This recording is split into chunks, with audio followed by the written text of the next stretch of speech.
Bonjour chers élèves, je me nomme Julius Kwame, professeur des SVT. Ce matin, nous nous retrouvons pour une nouvelle leçon en classe de première C, portant sur la transmission d'un caractère héréditaire.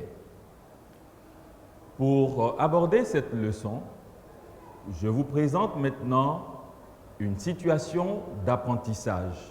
Je vais la lire et je vous demande d'être attentifs.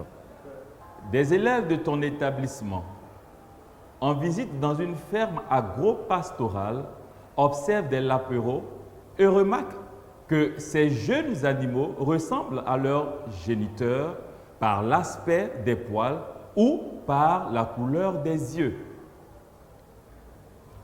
Le guide les informe que les caractères observés chez ces petits sont l'expression de l'information génétique issue de leurs parents.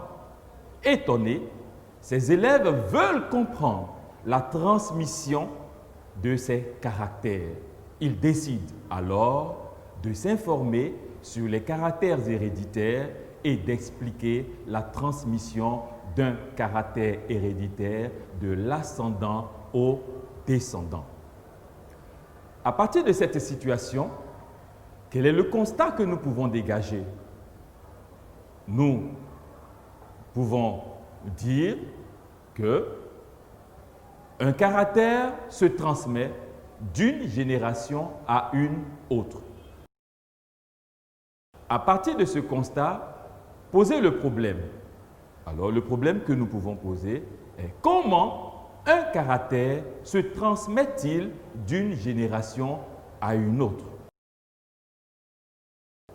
Ce problème constitue le titre de notre nouvelle leçon. Je reprends. Comment un caractère se transmet-il d'une génération à une autre? Pour résoudre ce problème, nous allons formuler des hypothèses. Nous pouvons faire ressortir deux hypothèses essentielles. La première hypothèse, peut-être que un caractère se transmet d'une génération à une autre grâce aux chromosomes. Deuxième hypothèse, peut-être que un caractère se transmet d'une génération à une autre selon des règles. Pour la première hypothèse, nous allons essayer de la vérifier. Reformulons donc cette première hypothèse sous la forme interrogative. Alors, cela donne: un caractère se transmet-il d'une génération à une autre grâce aux chromosomes? En grand 1, on retient: un caractère se transmet-il d'une génération à une autre grâce aux chromosomes? Pour vérifier cette hypothèse, nous allons mener une activité. Ainsi donc, nous allons faire une observation. Petit 1, observation. On observe un document montrant un chromosome et des protéines. Le document que vous observez, vous voyez ce document, observez-le très bien. Nous voyons certains mots comme chromosome de la paire numéro 9, locus des allèles du système ABO, allèle A, allèle B, allèle O, agglutinogène A, agglutinogène B, et enfin, ni A ni B. Qu'allons-nous faire? Après cette observation, nous allons tirer les résultats. Petit 2, résultats. En premier point, on a un chromosome présentant un locus. En deuxième point, on a des agglutinogènes A et B produits par les allèles A et B. Par la suite, qu'allons-nous faire? Après ces résultats, nous allons les analyser. En petit 3, analyse des résultats.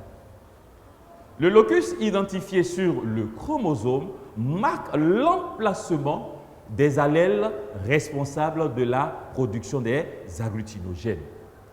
Il existe 3 allèles dans le système ABO. Quand on parle du système ABO, cela fait allusion au groupe sanguin. L'allèle A, l'allèle B et l'allèle O. L'allèle A est responsable de la production de l'agglutinogène A. L'allèle B est responsable de la production de l'agglutinogène B. Quant à l'allèle O, il ne produit aucun agglutinogène. Après analyse de ces résultats, nous allons faire une interprétation. Petit 4, interprétation des résultats. Chaque portion du chromosome responsable de l'expression d'un caractère est appelé gène. Le gène porte une information héréditaire. L'emplacement du gène sur le chromosome est le locus. Le gène peut se présenter sous plusieurs formes appelées allèles. L'ensemble des allèles qui gouvernent un caractère est le génotype. Ainsi, si un individu porte 2 allèles identiques du même gène, il est dit homozygote.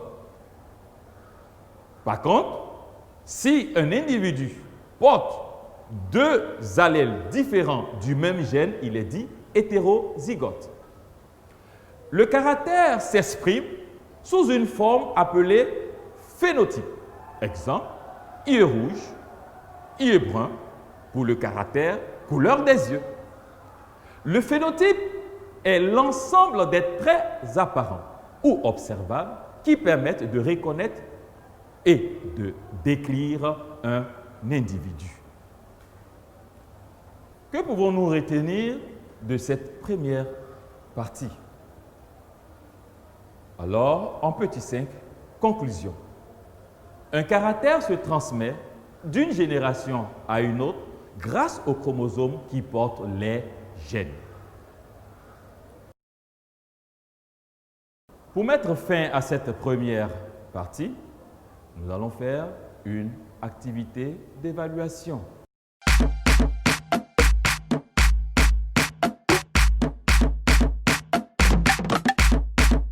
Le tableau ci-dessous donne quelques mots utilisés en génétique et leur signification.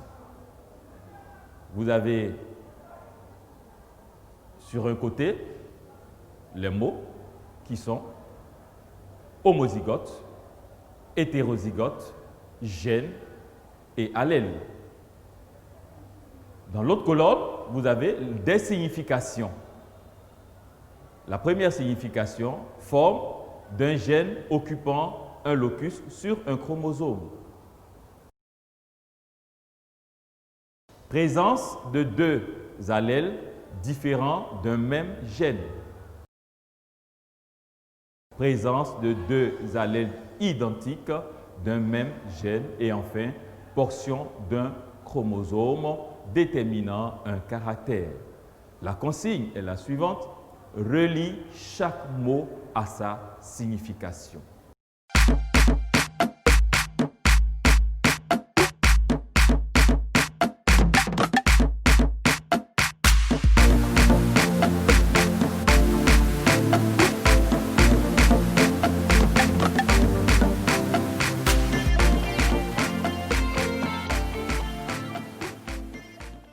Correction de l'activité d'évaluation. Je rappelle la consigne. On vous demande de relier chaque mot à sa signification. Et les mots qui ont été donnés sont les suivants: homozygote, hétérozygote, gène et allèle. Quelle signification peut-on donner à homozygote? Selon la leçon, cette première partie que nous venons de voir, homozygote signifie présence de 2 allèles identiques d'un même gène. Alors, on relie homozygote à présence de deux allèles identiques de même gène. Deuxième mot, hétérozygote. C'est cet individu chez qui il existe deux allèles différents de même gène.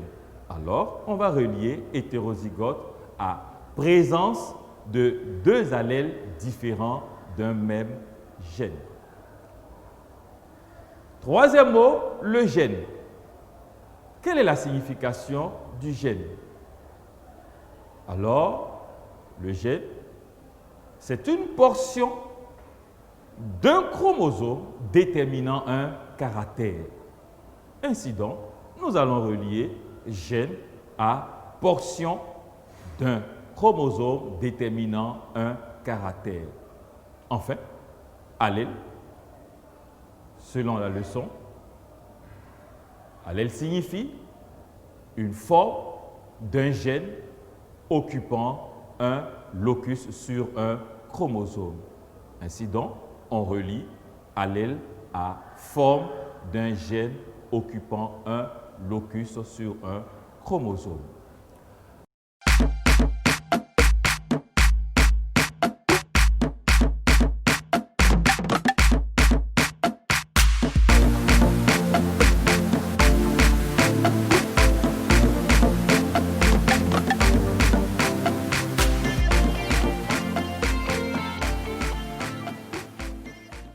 Chers élèves, je vous remercie d'avoir été attentifs à cette leçon.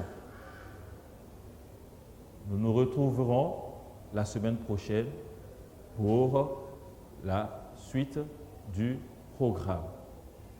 Jusque-là, soyez sages. Je vous remercie.